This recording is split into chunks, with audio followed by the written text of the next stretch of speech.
Hello everyone. Welcome to the last lecture, that is lecture number 5 of Indian economy at the time of independence. This is the last lecture and in this lecture we will be covering the miscellaneous topics which are left over. First question in this chapter which we will be covering, that is foreign trade.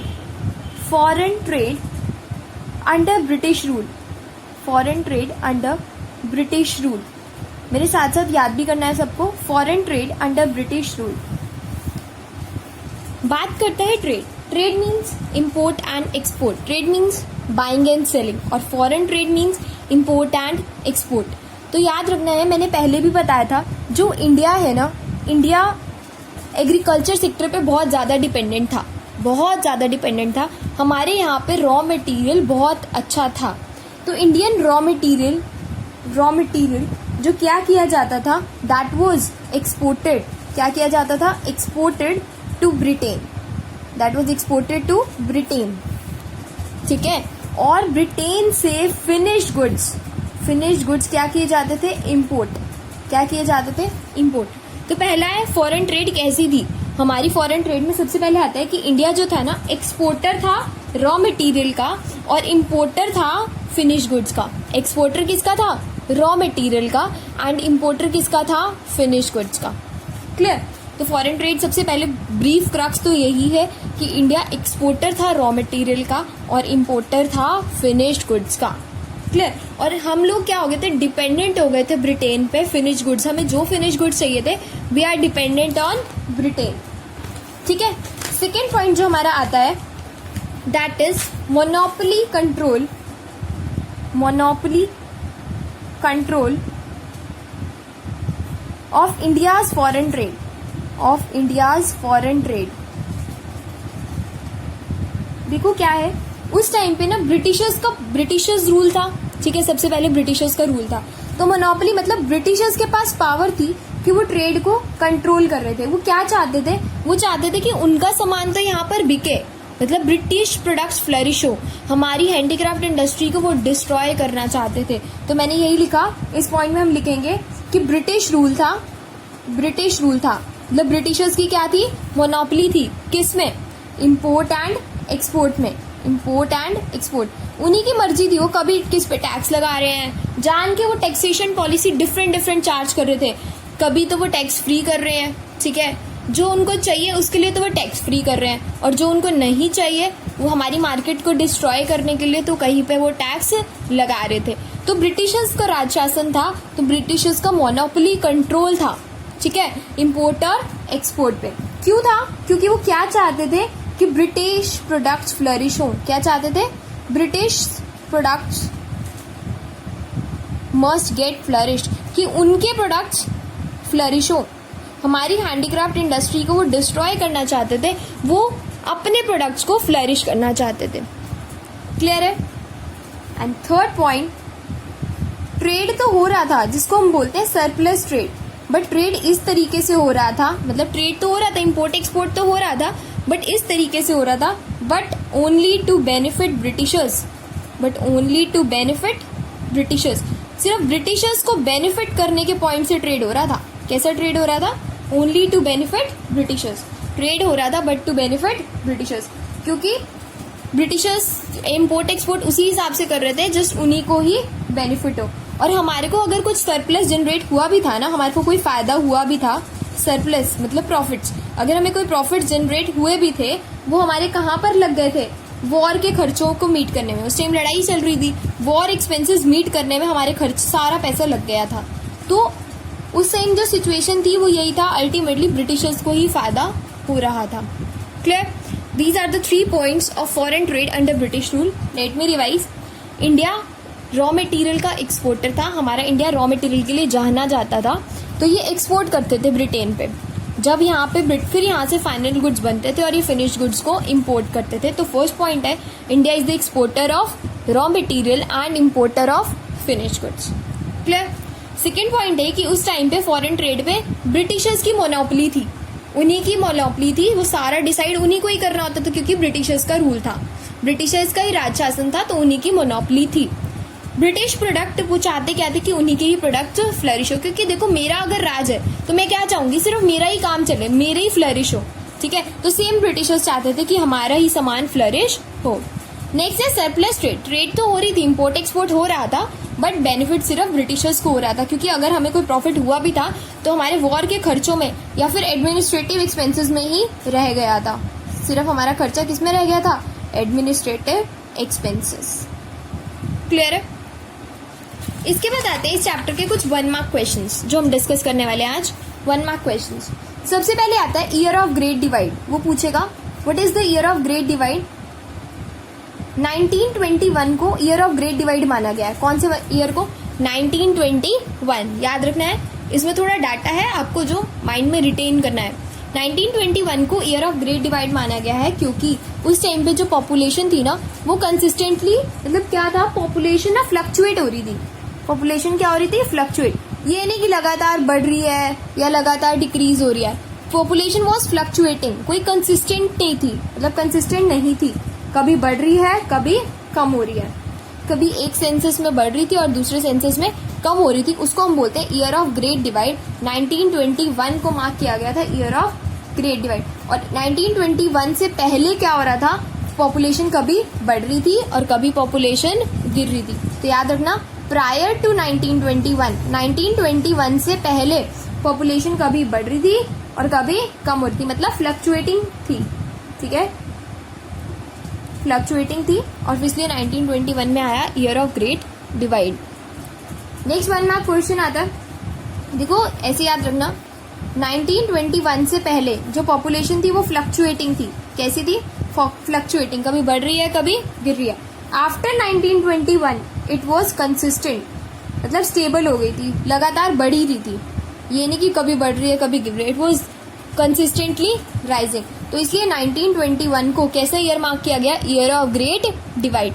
पहले क्या हो रही थी, fluctuating, कभी बढ़ रही है कभी कम, and after 1921 it was showing consistently rise. Clear. उसके बाद कुछ क्वेश्चन आते हैं, जैसे पॉपुलेशन सेंसस क्या है, व्हाट इज पॉपुलेशन सेंसस। अगर मैं बात करूं, what do you mean by population census, मतलब मेरा कितना, मतलब हमारी कंट्री में कितना पॉपुलेशन साइज है, ओवरऑल मैं बात करूं कितनी पॉपुलेशन है, उसको हम बोलेंगे पॉपुलेशन सेंसस। पॉपुलेशन साइज, कितना पॉपुलेशन है, उसको हम क्या बोलेंगे, पॉपुलेशन सेंसस। फिर आता है स्यूज कैनाल। क्या आता है, स्यूज कैनाल कब ओपन हुई थी, ये हुई थी 1869 में। कब ओपन हुई थी, 1869। 1 मार्क में पूछ सकता है, when sues canal was open. अच्छा, ये क्यों बनाई गई थी स्यूज कैनाल, ये बनाई गई थी ताकि ब्रिटिशर्स का जो इम्पोर्ट है या एक्सपोर्ट है ब्रिटिशर्स टू इंडिया वो आसानी से किया जा सके। 1869 में ये खोली गई थी। कब बनाई गई थी, 1869 में। बीच में ना पहले क्या होता था, अफ्रीकन कॉन्टिनेंट रास्ते में आते थे, अफ्रीकन कॉन्टिनेंट रास्ते में आते थे, ठीक है। तो उससे बचने के लिए कि शॉर्टकट निकाला गया था, एक डिस्टेंस एरिया निकाला गया था, तो उसमें स्यूज कैनाल बनाई गई थी आराम से, ताकि सामान इधर से उधर जा सके, ठीक है। अफ्रीकन कॉन्टिनेंट को अवॉइड कर दिया ताकि अफ्रीकन कॉन्टिनेंट बीच में ना आए और आराम से सामान इधर उधर जा सके। तो फर्स्ट क्वेश्चन आता है। नेक्स्ट क्वेश्चन आता है, कब ओपन हुई थी, 1869 में, ठीक है। उसके बाद हमारे पास आता है कुछ छोटे छोटे क्वेश्चन, एक दो और, that is what do you mean by colonialism. What do you mean by colonialism. हमने फर्स्ट क्वेश्चन ही पढ़ा था कि एक्सप्लॉइट कर रहे थे ब्रिटिशर्स। क्या पढ़ा था कि ब्रिटिशर्स एक्सप्लॉइट कर रहे थे, क्या, कब जमींदारी के सिस्टम लगा रखा था उन्होंने, वो फार्मर से बहुत ज्यादा चाहे एक्सट्रैक्ट करवा सकते थे, ठीक है। तो कॉलोनियलिज्म होता क्या है, कॉलोनियलिज्म का मतलब होता है एक पार्टी क्या होती है, रूलर, और दूसरी होती है उसकी कॉलोनी, मतलब उसके अंडर काम करने वाली। एक पार्टी होगी रूलर, राज शासन दिखाती है, और दूसरी होती है उसकी कॉलोनी। उस इकोनॉमी को हम बोलते हैं जहाँ पे रूलर, ठीक है, और उसकी कॉलोनी होती है, उसको हम बोलते हैं कॉलोनियलिज्म। क्या बोलते हैं, कॉलोनियलिज्म। जहाँ पे दो कंट्रीज में एक कंट्री रूलर हो जिसका राज शासन हो और दूसरा जिस पे राज शासन चलाया जा रहा हो, उसको हम बोलते हैं कॉलोनी। उसको क्या बोलते हैं, कॉलोनी। तो what is colonialism, what is colonialism. हमने पढ़ा था ना कि explain the colonial exploitation of Britishers by Britishers, कि उन्होंने कैसे एक्सप्लॉयट किया, हमारी कंट्री को कैसे खराब किया था ज़मींदारी सिस्टम ले आए थे, हैंडीक्राफ्ट इंडस्ट्री को डिस्ट्रॉय कर दिया था, इंटरनेशनल ट्रेड जो हमारी थी बाइंग एंड सेलिंग, उसमें भी वो लोग इन्वॉल्व हो रहे थे। तो कॉलोनियलिज्म क्या है, जहाँ पे रूलर एक पार्टी अपना रूल जमाती है और दूसरा कॉलोनी, उसकी कॉलोनी। ठीक है, नेक्स्ट आता है डिप्लीटेड इकोनॉमी। 1 मार्क में पूछ सकता है what is depleted economy. Depleted economy क्या होती है, देखो जब सेकेंड वर्ल्ड वॉर हुई थी ना, सेकेंड वर्ल्ड वॉर जब हुई थी, ठीक है, तो बहुत सारा लॉस हुआ था, बहुत सारे लॉस हो गया था मशीनरीज का, ठीक है, बहुत नुकसान हुआ था कंट्री को, कहने का मतलब अल्टीमेटली बहुत सारा नुकसान हुआ था, हमारी बहुत सारी एसेट्स वर डिस्ट्रॉयड, ठीक है, बहुत सारी physical assets were destroyed, war के टाइम पे बहुत सारी एसेट डिस्ट्रॉय हो गई थी, और एज अ रिजल्ट हमारे पास इतनी कैपेसिटी नहीं थी कि हम अपनी वॉर की रिक्वायरमेंट्स को मीट कर पाए, तो हमारी इकोनॉमी क्या हो गई थी, डिप्लीट मीन्स डाउन, ठीक है। कब, सेकेंड वर्ल्ड वॉर के टाइम पे बहुत सारी फिजिकल एसेट्स डिस्ट्रॉय हो गई थी, और हमारे पास हमारी इंडियन जो इंडस्ट्रीज थी वो अपनी कैपेसिटी से ज़्यादा बना रही थी, ठीक है, क्योंकि वॉर टाइम में बहुत सारी ज़रूरतें थी, बहुत कुछ था, तो इंडियन इंडस्ट्रीज क्या कर रही थी, what does the Indian industries are doing, they are making beyond their capacity, producing beyond capacity, clear. तो उस टाइम हमारी इकोनॉमी क्या हो गई थी, डिप्लीट। तो 1 मार्क में पूछ सकता है what is depleted economy, what is colonialism, जहाँ पे एक रूलर होगी और एक कंट्री क्या होगी, उसकी कॉलोनी। और थर्ड आता है हमारे पास सेमी फ्यूडल इकोनॉमी। ये पिछली बार की सैम्पल पेपर में क्वेश्चन था, सेमी फ्यूडल इकोनॉमी इसलिए लिखवाया था। सेमी फ्यूडल इकोनॉमी क्या होती है, सेमी फ्यूडल इकोनॉमी वो होती है जिसमें एक तो जमींदार जो होते हैं, एक तो कौन होते हैं, जमींदार्स, और दूसरे कौन होते हैं, लैंडलेस लेबर्स, टेनेंट्स जिसको कहते हैं, मतलब जमींदार्स भी होते हैं ऑनर्स, और एक कौन होते हैं, लैंडलेस टेनेंट्स, और कौन होते हैं, लैंडलेस टेनेंट्स। तो सेमी फ्यूडल क्या होते हैं, जिसमें दोनों इकोनॉमिक के फीचर हैं, एक तो फ्यूडल इकोनॉमी के भी और एक कैपिटलिस्टिक इकोनॉमी के। कैपिटलिस्टिक इकोनॉमी कौन, जिसमें प्राइवेट सेक्टर होता है, तो what is semi feudal, semi feudal मतलब जो फ्यूडल भी है और जिसमें कैपिटलिस्टिक इकोनॉमी भी है, जिसमें फ्यूडल इकोनॉमी भी है और जिसमें कैपिटल इकोनॉमी भी है, उसको हम बोलते हैं सेमी फ्यूडल इकोनॉमी। क्या बोलते हैं, सेमी फ्यूडल इकोनॉमी। क्लियर है guys? With this your chapter number 1 is over. Do revise this chapter again and again. Okay, do complete the notes, and after that I will be uploading the revision class of this chapter only. Try to learn first, then listen twice the revision class.